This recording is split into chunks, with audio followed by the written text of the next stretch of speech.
Hello students, welcome back to Alpha Mentor online classes. My name is Vinayak और हम ले रहे हैं 12th botany से chapter number 5 which is genetics, the principles of inheritance and variations. तो उसमें हमने लास्ट लेक्चर तक बात कर ली थी about some terms such as inheritance क्या है, variations क्या होती है, genetics क्या होती है. उसके बाद में हमने बात करी थी about the knowledge of genetics कि बहुत पहले से है नॉलेज, हमारे एंसेस्टर्स को था, जिसका एग्जांपल है साहीवाल काऊ जो इंडिया में बनाई गई थी. उसके बाद हमने बोला कि ये तो बात हुई जनरल नॉलेज की, लेकिन पहली बार वो कौन इंसान थे जिन्होंने जेनेटिक्स पे, इनहेरिटेंस पे साइंटिफिक स्टडी स्टार्ट की. तो ये जो ब्रांच है ये कोई बहुत पुरानी नहीं है. जैसे साइटोलॉजी, सेल स्टडीज जो है वो रॉबर्ट हुक ने शुरू कर दी थी 1665, उन्होंने डिस्कवर कर लिया था और तब शुरू हो गई थी. तो कुछ ब्रांचेस हैं जो बहुत पुरानी हैं, लेकिन जब हम पढ़ेंगे जैसे मॉलिक्यूलर बेसिस ऑफ इनहेरिटेंस, तो उसमें डीएनए का स्ट्रक्चर 1954, 1953, तो ये सारी चीजें जो है ये लेटेस्ट डिस्कवरीज हैं. अभी कुछ एक 50-70 साल पहले हुई हुई चीजें हैं. जेनेटिक्स खुद भी जो है वो बहुत पुरानी ब्रांच नहीं है. तो फिर हमने देखा था मैंडल के बारे में, जिन्होंने अपना जो वर्क सबमिट किया था 1865 में, फिर उनकी डेथ हो गई थी विदाउट एनी रिकॉग्नाइजेशन. फिर उनके वर्क की रीडिस्कवरी हुई और तीन साइंटिस्ट थे, Hugo de Vries from Holland and Carl Correns and Tschermak. तो यहाँ तक हमने बात कर ली थी. अब हम आगे चलते हैं इस टॉपिक पे और अब हम देख रहे हैं selection of P plant. Mendel ने पी प्लांट ही क्यों चूज किया? तो देखें, सबसे पहला पॉइंट इसके बारे में ये था कि pea plant have many distinct traits, or we can say distinct alternate traits.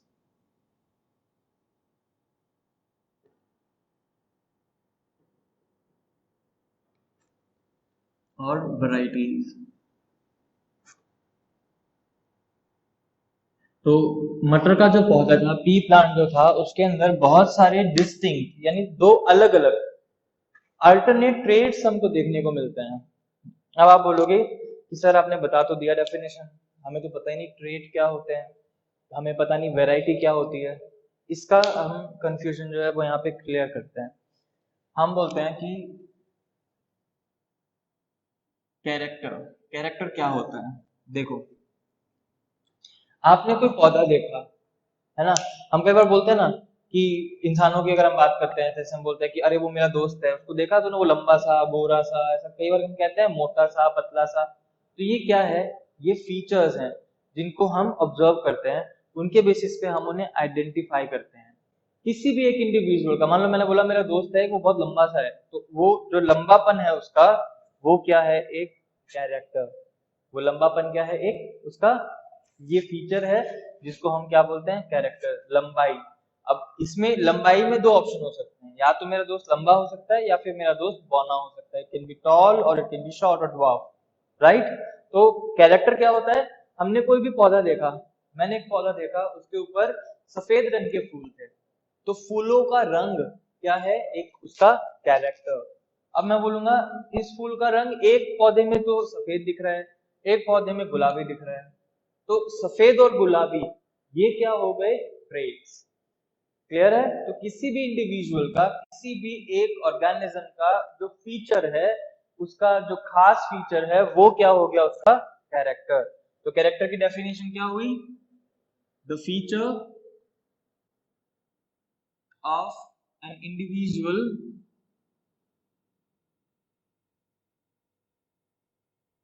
is called character. किसी भी इंडिविजुअल के फीचर को हम क्या बोल सकते हैं? कैरेक्टर. अब इसमें आती हैं ट्रेट्स एंड वैरायटी. अब हम बोलते हैं to different or alternate to different or the alternate feature of a single character are called traits. इसको हम क्या बोल सकते हैं? traits. For example, flower color. इसको मैं क्या बोलूंगा? ये क्या है? कैरेक्टर है. प्लांट हाइट, ये क्या है? कैरेक्टर है. फूलों का रंग दो तरह का हो सकता है. Flower colour has two traits, white and violet. इसी तरह से प्लांट हाइट की भी दो ट्रेट हो सकती हैं, tall plant and dwarf plant. तो इनको हम बोलते हैं वैरायटी. अगर आपको मटर का पौधा चाहिए तो कौन सी वैरायटी का चाहिए? टॉल और ड्वार्फ. फ्लावर कौन सी वैरायटी के चाहिए? व्हाइट या फिर वॉयलेट. तो जो जनरल कैरेक्टर है, जो फीचर है, मेन फीचर किसी एक इंडिविजुअल का, उसे तो हम बोलते हैं द कैरेक्टर. और इसी कैरेक्टर के जो दो टाइप होते हैं, जो दो कंट्रास्टिंग फीचर्स होते हैं, उन्हें हम क्या बोलते हैं? Contrasting traits. और उन्हीं को हम बोलते हैं वैरायटीज. तो आई होप कि ये क्लियर है. तो मान लीजिए मैं अगर मेंडल हूँ, मैं देख रहा हूँ कि मेरे को रिसर्च करना है, भैया पौधे मेरे को चाहिए कोई. तो मैं गार्डन में गया, मैंने देखा गेंदे का फूल था, तो मैंने कहा कि मैं गेंदे के फूल पे रिसर्च करूंगा. लेकिन मेरा रिसर्च तो अपने मुकाम तक पहुंच ही नहीं पाएगा. क्यों नहीं पहुंच पाएगा? क्योंकि मैं फ्लावर कलर देख रहा हूँ, सब में ही ऑरेंज होता है. डार्क ऑरेंज कलर के फ्लावर आ रहे हैं सबके अंदर जनरली, राइट. तो मैंने वो देखा तो मेरे को ये लगे, मेरे को क्या चाहिए? मेरे को ये चाहिए कि दो अलग कैरेक्टर हो. पेरेंट्स में दो अलग अलग लूंगा ना, तब मैं देखूंगा कि जो प्रोजेनी आ रही है उसमें मिक्सिंग किस तरह से हो रही है, इनहेरिटेंस कैसे हो रही है. फिर फादर का कैरेक्टर आ रहा है, सिर्फ फादर का कैरेक्टर दिख रहा है, या सिर्फ मदर का कैरेक्टर दिख रहा है, या दोनों का कैरेक्टर मिक्स हो जाते हैं.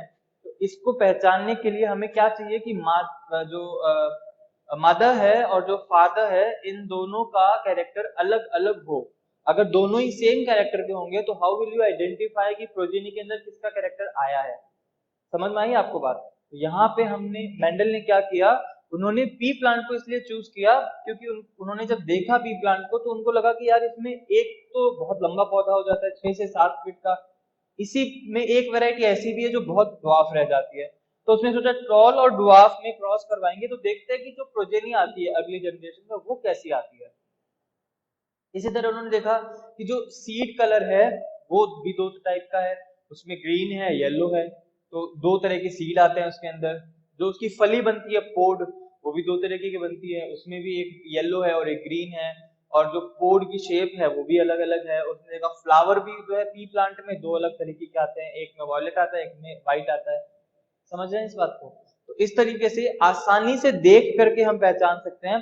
तो उनको चाहिए थे डिफरेंट कैरेक्टर्स, ताकि वो एक प्लांट को बना देते मदर प्लांट, दूसरे को बना देते फादर, फिर दोनों के बीच में हाइब्रिडाइजेशन करवाते, क्रॉस करवाते, और फिर देखते कि प्रोजेनी में किसके कैरेक्टर आए हैं, मदर के आए हैं तो क्यों आए हैं, फादर के आए हैं तो क्यों आए हैं, और कैसी मिक्सिंग हुई है.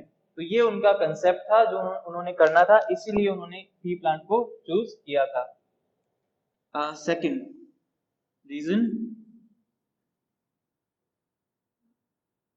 pea plant has a short lifespan. कितना? 6 months. 6 महीने में मटर का पौधा बड़ा भी हो जाता है, फल फूल भी बना देता है, फल भी बना देता है, अपनी लाइफ पूरी करके खत्म हो जाता है. तो अगर मान लो ये अपने एक्सपेरिमेंट के लिए आम का पौधा ले लेते पेड़, तो फिर क्या, इनकी तो पूरी जिंदगी निकल जाती. तो इन्होंने ऐसा भी पौधा चूज करना था जो बहुत क्विकली अपनी लाइफ स्पैन पूरी कर लेता है, ताकि फटाफट से वो मैच्योर होता, अपनी सीड्स बनाता और खत्म हो जाता, ताकि उनको सीड बहुत जल्दी मिल जाए. फिर वो सीड वापस लगाएंगे, फिर देखेंगे कि जो नया पौधा बन रहा है उसमें किसके कैरेक्टर आ रहे हैं. तो इसलिए उनको ऐसा पौधा, डिजायरेबल पौधा ऐसा चाहिए था जिसका लाइफ स्पैन कम हो. तो आप बोलेंगे ऐसे और भी प्लांट होते हैं जिनका लाइफ स्पैन इससे भी कम होता है. होते हैं, लेकिन उनमें फिर ये नहीं मिलेगा ना आपको. आपको उसके अंदर जरूरी नहीं है कि क्या मिलेंगे, आपको अल्टरनेट ट्रेड्स मिलेंगे। तो ये भी एक इम्पॉर्टेंट फैक्ट है, ये भी एक इम्पॉर्टेंट फैक्ट है। इस पे उन्होंने निगोशिएट किया कि 2-3 मंथ वाले प्लांट भी उनको मिल जाते, लेकिन इसमें 6 मंथ्स है कोई नहीं, लेकिन यहाँ पे हमको क्या मिल रहे हैं, अल्टरनेट ट्रेड्स यहाँ पे मिल रहे हैं। तीसरा उन्होंने बोला कि pea plant is naturally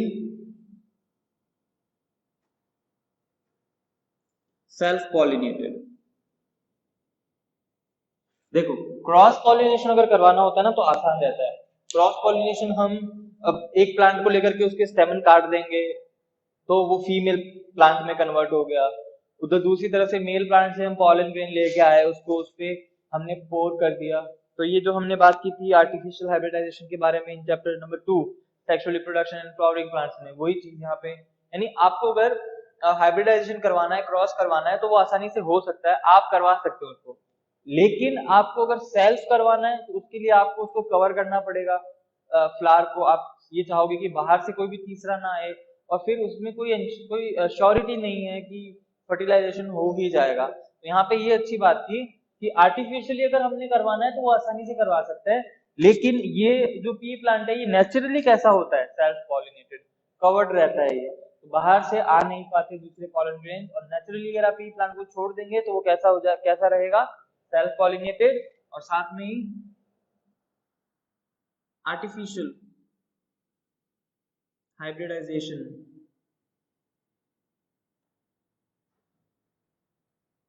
can be done easy. आसानी से आप इसमें आर्टिफिशियल हाइब्रिडाइजेशन करवा सकते हैं। पॉइंट नंबर 4, शॉर्ट प्लांट है, can be grown in less area or a narrow area. It can be grown and it do not require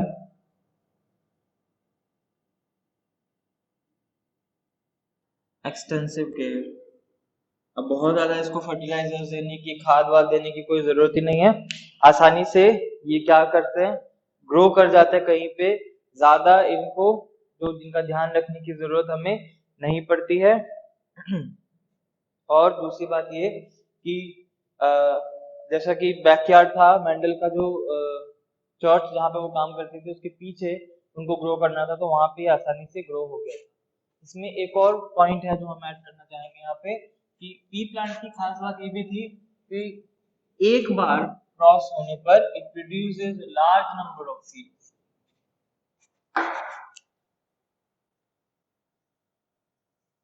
one cross results in one cross produce large number of seeds। बहुत सारे क्या बनाते हैं वो, seeds बनाते हैं। इसका क्या फायदा होगा, अगर मान लो मेंडल ऐसा कोई पौधा लेते हैं जिसका उन्होंने एक सीड बनाया, मान लो उन्होंने क्रॉस करवाया, एक ही सीड बना, उस सीड को वो रख के रात को सो गए, अगले सुबह जाके इसको जर्मिनेट करवाएंगे, लेकिन अगले सुबह होने से पहले चूहा खा गया उसको। फिर तो उन्होंने जो पेरेंट्स सेलेक्ट किए थे, क्रॉस करवाया था, इतनी मेहनत की थी, वो तो सारी वेस्ट हो जाएगी। तो एक्यूरेसी के लिए उनको एक्यूरेसी चाहिए थी, इसके लिए उन्होंने इसको चूज किया कि भाई इतने सारे बीज आ रहे हैं, तो अगर 2-5 अगर खराब भी हो जाते हैं तो उसका कोई उस पे फर्क, एक्सपेरिमेंट पे कोई फर्क नहीं पड़ेगा। तो यहाँ पे सिंगल मेटिंग, जो अगर सिंगल क्रॉस जो करवाया जाता था पी प्लांट में, उससे क्या होता था, बहुत लार्ज नंबर ऑफ प्रोजेनी यहाँ पे, लार्ज नंबर ऑफ सीड्स यहाँ पे बनते थे, जिससे क्या आती थी, एक्यूरेसी, एक्सपेरिमेंट को क्या मिलती थी,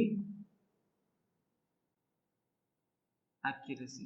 तो ये थे फीचर्स ऑफ पी प्लांट की, उन्होंने क्यों पी प्लांट को चूज किया। अब हम बात करते हैं कि वो कौन कौन से कैरेक्टर्स हैं, वो कौन कौन सी ट्रेट्स हैं जो उन्होंने सेलेक्ट की थी पी प्लांट में।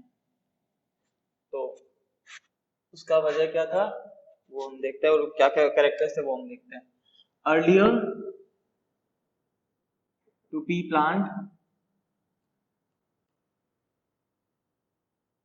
Mendel performed हाइब्रिडाइजेशन experiments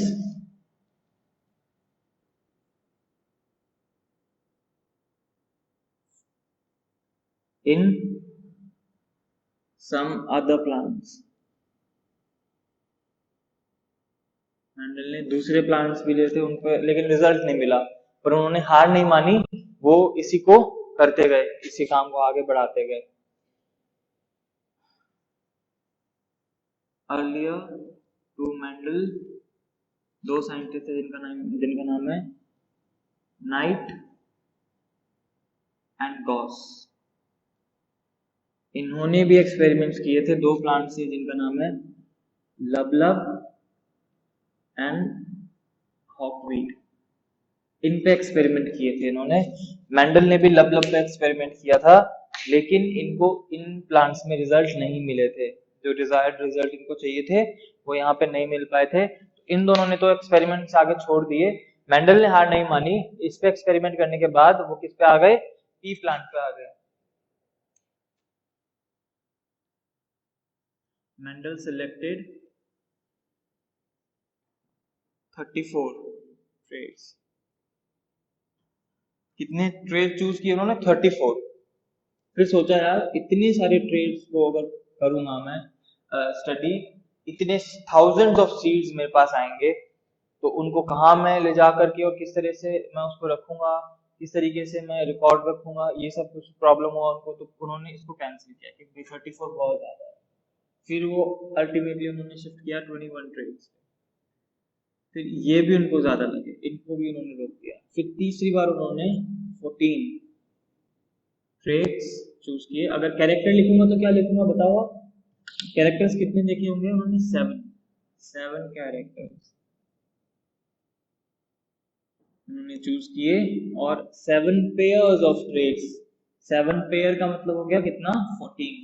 ये उन्होंने चूज किए। तो फाइनली वो कितने पे सेटल हुए? 14 ट्रेड्स पे, या हम बोल सकते हैं 7 कैरेक्टर्स और उनकी 7 पेयर्स ऑफ कॉन्ट्रास्टिंग कैरेक्टर्स। तो देखो कैरेक्टर बोला तो 7, लेकिन कॉन्ट्रास्टिंग लगा दिया आगे तो वो बन गया ट्रेड। तो कैरेक्टर जब बोलते हैं तो हम नॉर्मल बात करते हैं फीचर की, इंडिविजुअल के फीचर की, जैसे height, flower colour, pod shape, seed colour, seed shape, ये सब। लेकिन जब हम कॉन्ट्रास्टिंग कैरेक्टर बोल देते हैं तब हम टॉल, ड्वार्फ, येलो, ग्रीन इसकी बात करते हैं। तो ये कुछ एक बहुत बारीक से पॉइंट है, इनको ध्यान रखना है, इन्हीं पे क्वेश्चन आता है, और अगर ये कंसेप्ट क्लियर नहीं होते तो क्वेश्चन गलत हो जाता है।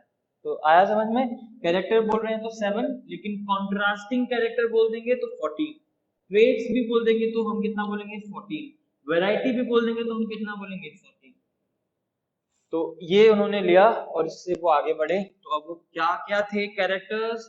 7 कैरेक्टर्स क्या थे, और वो 14 कंट्रास्टिंग कैरेक्टर्स और ट्रेड्स क्या थी, हम उनकी बात कर लेते हैं। तो यहाँ पे हम लिखते हैं कैरेक्टर। तो उन्होंने कैरेक्टर कितने लिए?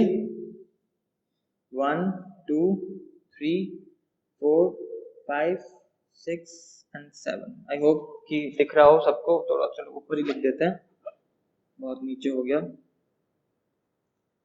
1 2 3 4 5 6 एंड 7, ये 7 कैरेक्टर उन्होंने लिए। इसमें उन्होंने क्या किया था? डिवीजन कर दिया। तो यहाँ पे उन्होंने लिए कॉन्ट्रास्टिंग कैरेक्टर, जिनको हम क्या बोलते हैं? ट्रेट। तो देखो दो दो ट्रेट लिए, तो यहाँ पे टोटल 7 लिए ना, तो 7 और इन 7 के दो दो दो दो दो दो ट्रेट लिए, तो कितने हो गए? 14। तो कॉन्ट्रास्टिंग कैरेक्टर्स कितने लिए उन्होंने? 14। ट्रेट कितनी? 14। जो हम ट्रेट देखते हैं, जैसे कि मैंने लिया मटर का पौधा, उसकी हाइट को देखा मैंने, कैरेक्टर क्या लिया? हाइट। तो जब मैंने वो हाइट ऑब्जर्व की तो मैंने देखा कि एक प्लांट तो टॉल है और एक प्लांट ड्वार्फ है। जब उनका क्रॉस करवाते हैं तो फर्स्ट जनरेशन में, पहली जनरेशन में सिर्फ दोनों में से एक ही पेरेंट का कैरेक्टर जाता है, यानी दोनों का ना तो मिक्स होता है, दोनों में से किसी एक का ही कैरेक्टर दिखाई देगा, दूसरे का कैरेक्टर दिखेगा ही नहीं। तो ऐसे कैरेक्टर जो अपने आप को पहली बार में एक्सप्रेस कर देते हैं, उनको हम बोलते हैं डोमिनेंट ट्रेट्स, और जो नहीं कर पाते उनको हम बोलते हैं रिसेसिव। तो ये 10th में भी आप लोगों ने पढ़ा था। तो अभी आगे हम फिर से डिटेल में लेंगे। यहाँ पे मैंने आपको सिर्फ एक इंट्रोडक्टरी फॉर्म में आपको बताया है, आपको रिकॉल करवाने के लिए कि दोनों ट्रेड सॉरी, दोनों ट्रेड्स में से एक ट्रेड होता है डोमिनेंट और एक होता है रिसेसिव। तो हम वो दोनों भी लिख लेते हैं। तो यहाँ पे हम बात कर रहे हैं डोमिनेंट ट्रेड के बारे में, यहाँ हम बात कर रहे हैं रिसेसिव ट्रेड के बारे में। नंबर 1 हम लेते हैं सीड शेप। तो दो तरह के सीड आते थे, डोमिनेंट था राउंड और रिसेसिव था रिंकल्ड। तो अब यहाँ पे ये और करते थे, ये चीज भी करते थे, राउंड को डिनोट किया जाता था आर से, और रिसेसिव को अब डब्ल्यू से नहीं करेंगे, इसी के स्मॉल लेटर से इसको रिप्रेजेंट करते थे, स्मॉल आर। ठीक है। सीड शेप के बाद में सीड कलर। सीड कलर दो थे, एक था येलो जो कि था डोमिनेटिंग, और दूसरा था ग्रीन जो कि था रिसेसिव, उसको स्मॉल वाई ऐसे। ठीक है। थर्ड यहाँ पे हम लेते हैं पोड शेप। पोड शेप क्या है? मटर की जो फली आती थी उसकी शेप कैसी थी? तो इसमें दो होते थे, एक थे स्वोलन और दूसरा था कॉन्स्ट्रिक्टेड।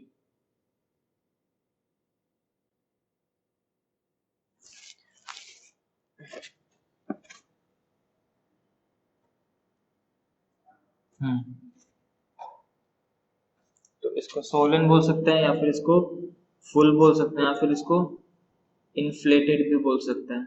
इन्फ्लेटेड, फुल या सोलन। दूसरा कौन सा? कॉन्स्ट्रिक्टेड यानी पिचका हुआ। इसमें तो फली यूं रहती थी इस तरीके से, मटर की फली यूं फूली हुई है, और इसमें मटर की फली जो रहती थी वो यूं पिचकी हुई रहती थी ऐसे। तीसरा कोड कलर, जैसे सीड कलर था येलो ग्रीन, कोड कलर भी दो हैं, येलो ग्रीन। यहाँ पे डोमिनेटिंग कौन सा है? यहाँ पे डोमिनेटिंग है ग्रीन, और रिसेसिव कौन सा है? येलो। उल्टा है, सीड कलर और कोड कलर एक दूसरे के कॉन्ट्राडिक्टरी हैं, उल्टे हैं।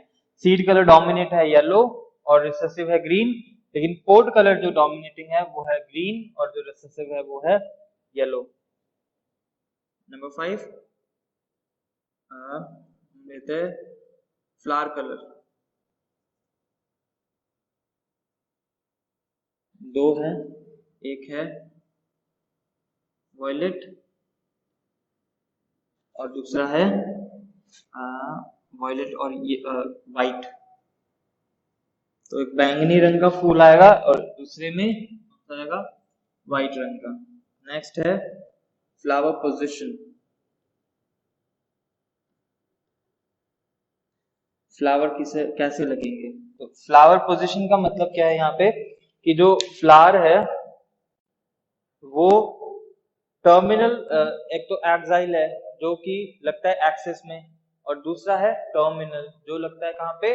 टर्मिनल पे, टर्मिनल पोजीशन में। तो फ्लावर पोजीशन दो तरह की है हमारे पास में, एक है एक्साइल डोमिनेटिंग एक्सियल, जहां पे लेटरल एक्सिस में यहाँ पे इस तरीके से फ्लावर लगेंगे, दूसरा है टर्मिनल जहाँ पे बिल्कुल टर्मिनल पे एंड पे क्या लगते हैं? फ्लावर्स लगते हैं। तो ये फ्लावर पोजीशन होगी। नेक्स्ट है प्लांट हाइट।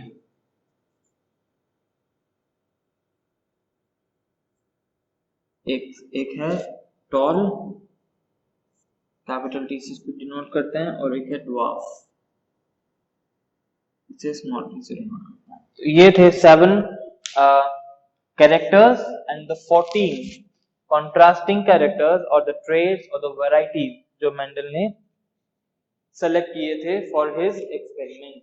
तो यहाँ पे कंप्लीट होता है about the selection of P plant. अब हम बात करते हैं रीजंस ऑफ मेंडल्स सक्सेस। तो कुछ बुक्स इसको ऐसे भी लिखती है रीजंस ऑफ मेंडल्स फेलियर, क्यों मेंडल फेल हो गया था। तो मैं तो ये नहीं मानता कि मेंडल फेल हुए थे। अल्टीमेटली उनको उनका ड्यू रिकॉग्निशन मिला था, उनको नोबेल प्राइज दिया गया था, since then is known as the father of genetics. इससे बड़ी और क्या बात हो सकती है। तो हम लोग मेंडल के फेलियर के रीजंस नहीं लिखेंगे, हम इसको लिखेंगे as reasons of Mendel's success, क्योंकि यही सेम रीजन है जो जिनको वजह बताया जाता है कुछ बुक्स के अंदर as the reason of failures. हम बात करते हैं reasons of Mendel's success.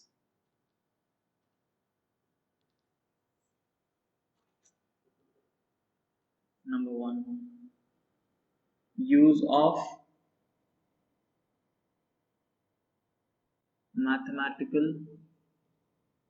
methods।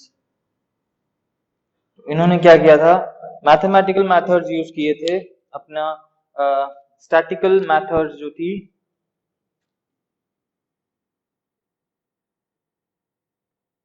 उनको यूज किया था, जिसकी वजह से इनका जो रिजल्ट था वो बिल्कुल सही आया था।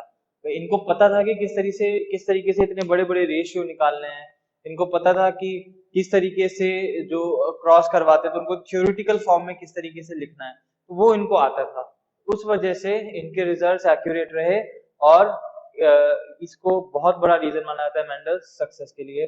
इसी को मेंडल की फेलियर का भी रीजन माना जाता है। फेलियर इन द सेंस कि उनको उनके जिंदा रहते हुए रिकॉग्नाइजेशन क्यों नहीं मिला था, क्योंकि उन्होंने अपने एक्सपेरिमेंट्स में किसे यूज किया था, मैथमेटिकल मेथड्स को, जो दूसरों को समझ ही नहीं आया था। इसको उसका वजह माना जाता है। दूसरा, हार्ड वर्क। मेंडल जो थे वो बहुत हार्ड वर्किंग थे।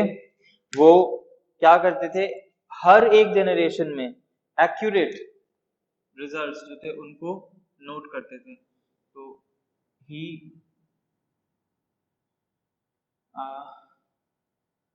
kept the accurate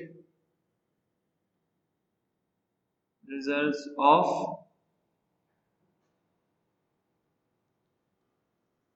each generation, जबकि single generation produce thousands of seeds। Her generation में हजारों सीड आते थे, जिसकी वजह से उनको एक साथ रखना, अलग अलग उनका रिकॉर्ड रखना, फिर उनको अलग अलग इंडिपेंडेंटली उनको लगाना जमीन में, उसके बाद में उनसे क्या प्रोजेनीज आ रही है उनका रिकॉर्ड रखना, उनका रेशियो निकालना, बहुत मेहनत का काम था। 7 साल लगे थे उन्हें। तो हार्ड वर्किंग थे, मेहनत करते थे, इसलिए भी इसको माना जाता है one of the reason of Mendel success. Number 3, he tried to publish his results, और publish के हम बोलेंगे try to convert his experimental results in theories। उन्होंने कोशिश किया कि जो वो एक्सपेरिमेंटल मेथड यूज कर रहे हैं अपने फील्ड के अंदर, उनको वो थ्योरेटिकल मेथड्स के फॉर्म में भी तैयार कर सके और उनको थ्योरेटिकल फॉर्म में वो बदल सके। Number 4, large sampling. उन्होंने बहुत बड़े लेवल पे, लार्ज लेवल पे सैम्पलिंग किया था। उन्होंने इतने सारे ट्रेड्स, 14 ट्रेड्स कोई छोटी बात नहीं होती, इतने सारे अलग अलग ट्रेड्स पे स्टडीज करना, उनके रिजल्ट्स को कैलकुलेट करना, तो ये बहुत जरूरी है। और इसकी वजह से उन्हें क्या मिला, अगेन एक्यूरेसी। कि उन्होंने देखा कि जो रिजल्ट उनको प्लांट हाइट वाले कैरेक्टर पे मिल रहे हैं, वही रिजल्ट उनको सेम फ्लावर कलर पे मिल रहा है, वही रिजल्ट उनको सेम सीड शेप पे मिल रहे हैं। तो उन्होंने एक बार एक्सपेरिमेंट करके छोड़ नहीं दिया, सारी ट्रेड्स पे उन्होंने लार्ज सैम्पलिंग किया, जिसने अगेन उनको क्या दिया, accuracy. Number 5, use of P plant.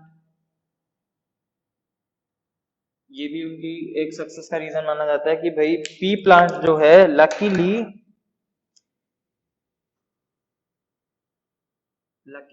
Any of the studied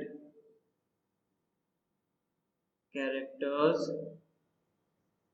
in P don't show linkage। Mendel ने डाइहाइब्रिड क्रॉस करवाए थे। डाइहाइब्रिड क्रॉस में उन्होंने दो कैरेक्टर को एक साथ में देखा कि उनकी इनहेरिटेंस किस तरीके से होती है। तो डाइहाइब्रिड क्रॉस किनको कहते हैं, ऐसे क्रॉस जिनमें दो अलग अलग कैरेक्टर्स की इनहेरिटेंस को एक साथ में स्टडी किया जाता है, उसे हम बोलते हैं डाइहाइब्रिड क्रॉस। तो मेंडल ने जब डाइहाइब्रिड क्रॉस करवाए थे तो उसमें उनको सक्सेसफुल रिजल्ट मिले, क्योंकि जो जो कैरेक्टर उन्होंने साथ में स्टडी किए उनमें लिंकेज नहीं मिलता। लिंकेज क्या होता है, physical association between two different genes is called linkage. ये चैप्टर में हम जब पूरा मेंडल्स लॉ हम पढ़ लेंगे, फिर आगे क्रोमोसोमल थ्योरी ऑफ इनहेरिटेंस, उसके बाद में हम पढ़ेंगे लिंकेज के बारे में डिटेल से। तो कहने का सिर्फ ये मतलब है, आप इतना ध्यान रखो, अगर लिंकेज होता तो मेंडल को डाइहाइब्रिड क्रॉस में डिजायर्ड रिजल्ट्स नहीं मिलते और वो फिर डिमोटिवेट हो जाते और उनको लगता कि रिजल्ट नहीं आ रहे हैं अकॉर्डिंग टू जो थियोरेटिकल मेथड से जो रिजल्ट आ रहा था वो एक्सपेरिमेंट में मैच नहीं कर रहा, तो शायद वो डिमोटिवेट हो जाते, शायद वो एक्सपेरिमेंट करना छोड़ देते। किस्मत रही उनकी कि उन्होंने ऐसे कोई भी कैरेक्टर्स नहीं चूज किए डाइहाइब्रिड के लिए जिनमें क्या मिलता है, लिंकेज मिलता है। ठीक है, तो ये एक बहुत खास बात थी, ये अननोन फैक्ट था, उन्होंने तो रैंडमली पी चूज कर लिया, लेकिन किस्मत थी उनकी कि इसमें ऐसा कुछ नहीं होता, तो उनको रिजल्ट्स मिल गए। तो हम बोलते हैं कि जो मेहनत करते हैं ऊपर वाला किसी न किसी तरीके से उनका साथ जरूर देता है। तो उन्होंने मेहनत किया और लकीली अननोइंगली उनको ये जो बेनिफिट था वो यहाँ पे मिला। तो these all are the reasons of Mendel's success. अब हम चलते हैं नेक्स्ट पॉइंट पे। तो अगर आपसे पूछा जाए the reasons of Mendel's failure, just for the sake कि अगर एग्जाम में क्वेश्चन आता है बोर्ड्स में रीजन ऑफ मेंडल्स फेलियर, तो आप इनमें से कुछ पॉइंट लिख सकते हैं। जैसे मैथमेटिकल मेथड्स का यूज किया, किसी को समझ में नहीं आया। जो सर्कुलेशन था नेचुरल सोसाइटी का जो पेपर्स थे उनका सर्कुलेशन बहुत लिमिटेड था, वो बहुत कम जगह पे जाता था, तो मेंडल के वर्क को एक्सपोजर नहीं मिला। मेंडल जो खुद थे वो श्योर नहीं थे अपने एक्सपेरिमेंट्स के बारे में, अपने रिजल्ट्स के बारे में, क्योंकि इससे पहले जब उन्होंने एक्सपेरिमेंट्स किए थे उनको रिजल्ट्स नहीं मिल पाए थे और इससे पहले जेनेटिक्स पे किसी ने काम किया नहीं था, तो दूसरे लोगों को भी इतना ज्यादा अवेयरनेस इसके बारे में नहीं था। तो this is all about the reason of success of Mendel और मेंडल्स वर्क। अब हम चलते हैं कुछ टर्म्स पे, जैसे कैरेक्टर ट्रेट्स, ये सब आई होप कि सबको अच्छे से आ गया है, सबको पता चल गया है कि what characters are and what traits are.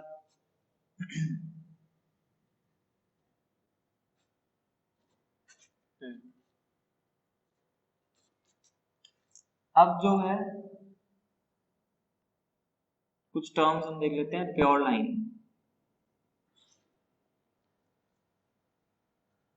Pure line का मतलब है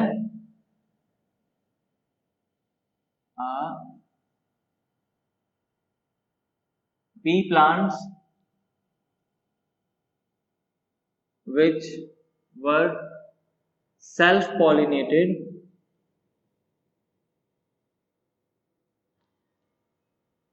for several generation।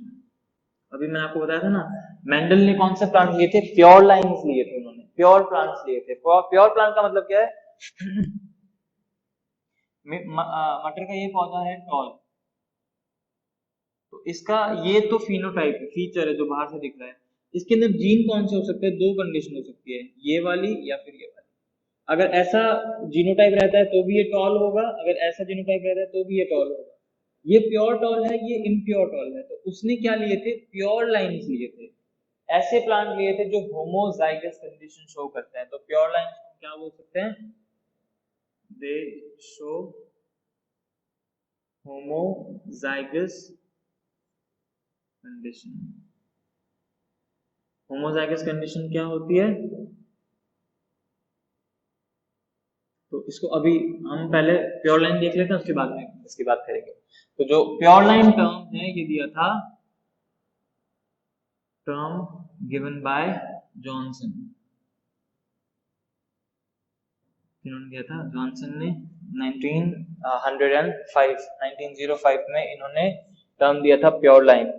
साथ ही में term gene was given by Johnson.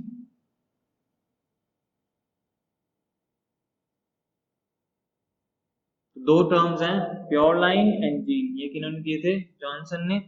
इसके बाद में अलील, तो नेक्स्ट टर्म है हमारी alleles. Now what alleles are, तो देखें, हम बोलते हैं कि कैरेक्टर, कैरेक्टर क्या है, हाइट, प्लांट हाइट। इसके दो ट्रेट हैं, कौन कौन से, टॉल एंड ड्वार्फ। तो टॉलनेस को कंट्रोल करने वाला जीन है कैपिटल टी, इसको कंट्रोल करने वाला जीन है स्मॉल टी। हम बोल सकते हैं एक ही कैरेक्टर को कंट्रोल करने वाले दो अल्टरनेट फॉर्म ऑफ जीन्स को हम क्या बोल सकते हैं, ट्रेट्स। तो alternate forms of genes which control one character are called alleles। इनको हम क्या बोलेंगे, alleles बोलेंगे इनको, जो क्या करते हैं, अल्टरनेट फॉर्म है एक ही जीन के। तो मान लीजिए कोई एक जीन था पहले कैपिटल टी, इसी में कुछ चेंजेस हो गए और इसी से नया जीन बन गया जो कि है स्मॉल टी। तो दोनों अलील्स जो है वो एक ही जीन के डेरिवेटिव्स होते हैं। Alleles are derivatives of one wild gene, wild dominating ही होते हैं। तो एक कोई वाइल्ड जीन हुआ करते थे पहले, वाइल्ड जीन हुआ करते थे, उन्हीं उसी वाइल्ड जीन से ये अल्टरनेट फॉर्म्स बन गई है, उसी से डिराइव होके ये बनी है, जिनको हम क्या बोलते हैं, अलील्स। तो कैपिटल टी स्मॉल टी, इनको हम क्या बोलेंगे, अलील्स बोलेंगे। तो अगर हम बोलेंगे if a genotype have similar allele, इसे हम बोलेंगे होमोजाइगस कंडीशन। क्या बोलेंगे इसे हम, होमोजाइगस। जैसे कि कैपिटल टी स्मॉल टी, ये दोनों कौन से कंडीशन है, होमोजाइगस कंडीशन, इसे हम बोलेंगे। If a genotype have different allele, तो हम इसे बोलेंगे हेटेरोजाइगस कंडीशन, जैसे कि capital T and small T. तो एक एक पेयर में, अब ये पेयर हमने क्यों लिखा है, ये हमेशा पेयर में क्यों लिखते हैं, alleles always occur in pairs। alleles हमेशा कैसे मिलते हैं, हमें पेयर में मिलते हैं। ऐसा क्यों, क्योंकि चाहे वो प्लांट्स हो चाहे वो एनिमल्स हो, ऑल आर डिप्लॉयड। कैसे होते हैं हम लोग, डिप्लॉयड, 2n कंडीशन होती है ना। तो एक n आता है फादर से, एक n आता है मदर से, दोनों n मिलते हैं और 2n कंडीशन बन जाती है। तो इसीलिए एक अलील आता है मदर से, एक आता है फादर से। तो क्योंकि हम डिप्लॉयड हैं, हमारे अंदर दो सेट ऑफ क्रोमोसोम मिलते हैं, तो इसीलिए हमारे अंदर अलील भी कैसे मिलेंगे, हमेशा पेयर्स के अंदर मिलेंगे। किसमें, इन एन ऑर्गेनिज्म।